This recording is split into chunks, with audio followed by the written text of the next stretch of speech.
There's something going on with Tomoe River paper. Back in 2021, when I wrote the world's first review of Sunsen's version of Tomoe River, based on an early sample from Tips, I concluded that the paper was excellent, maybe even on par with Tomogawa's original version. Fast forward to last year and reports about problems with Sunsen's paper started appearing on social media. The most publicized issues were with Hobonichi's planners, but there were also reports about Midori's Hibino planner, Sterling ink and others. Recently I picked up a pack of 52 GSM loose sheets at Itoya. This is the new packaging that was introduced in August last year. There's severe bleed through, noticeable feathering and muted colors. This is not what Tomoe River is supposed to be. I don't know how widespread the problems are, and I'm sure Sunsen will sort this out. But in the meantime, let's discuss some alternatives. There's a lot of good paper out there. First, let's define what fountain pen friendly paper even means. For this video, I'm focusing on 3 properties: how vibrant the colors are, how smooth the edges of your written words are, how pronounced the shading is, in other words, how well you see that color gradient. Zero bleed through and feathering are table stakes here, and that rules out products like Kokyo's thin paper and even Apika's CD Premium. My focus is on Japanese paper only because that's what I'm familiar with. I am excluding products you can't easily buy overseas though, like Pilot's Ordinal, Mark's Edit and Notice notebooks. At the very top of my list is Kobeha's Grafilo paper. I discovered this paper at the Mitsukoshi Pen Fair about a decade ago and was blown away. This is subjective, but I would say that ink looks better on Grafilo than on any other paper, and that includes OG Tomoe River. Just look at the gorgeous shading here. It also feels great to write on, with just enough texture to prevent the nib from skipping without feeling toothy.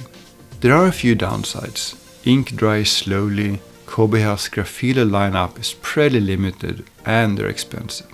Another paper that really makes colors pop is Sakai Technical Paper's Iroful. When I first tried this paper back at Bumbuyoshi's ink show in 2021, I was convinced that it was just Cosmo Airlight. It seems as if I was wrong, as Cosmo has since been discontinued and Iroful is still being sold. It looks and feels just like Cosmo Airlight though. Colors are super vibrant, edges are smooth, and ink shade beautifully. Just like Cosmo, ink tends to swell a bit on this paper, and it's sensitive to hand holds. These two, Grafilo and Iroful, are the absolute S tier in my book. 2 other papers that come close are Life's L writing paper and Nakabayashi's Yu-sari. Life's paper is a favorite among many stationery fans here and is sold at most stationery stores.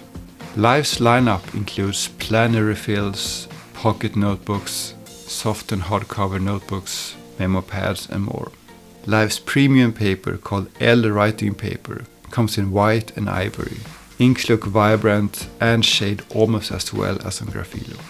Nakabayashi's Yu-sari is relatively new, first released in 2022 I believe, and is now available in other markets. The paper is slick but ink looks great. I'm using loose sheets here, but Nakabayashi also sells a notebook.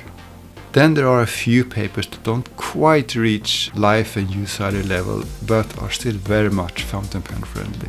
Midori's MD cotton paper has great colors and shading, but lines don't look as smooth due to the nature of cotton paper. Personally, I just love the texture of this paper. Design Fill's DP paper, found in plotter and Knox refills, handles ink well, but colors are a bit muted. The paper is thin and designed to resist tearing caused by metal rings in system planners. Tsubame Fools, which I talked about in a previous video, is incredible value for money, at least here in Japan. While ink shades well on this paper, it isn't quite top tier. Finally, Maruman's Mnemosini. The paper in this notebook has the least amount of shading of all the papers here, and colors are a bit muted, but it is a popular notebook and you won't see any bleed through. The paper, which is technically called MPSN80, can be found in other Maruman products as well, including loose sheets. Personally, I mostly use Midori MD cotton and Tsubame for daily writing, but I turn to Grafilo for ink swatching. I'll put these close-up photos on my blog and link to it in the description below so you can compare for yourself. Your conclusion may be different from mine. If you want more content like this, please subscribe and leave a thumbs up. Thanks for watching.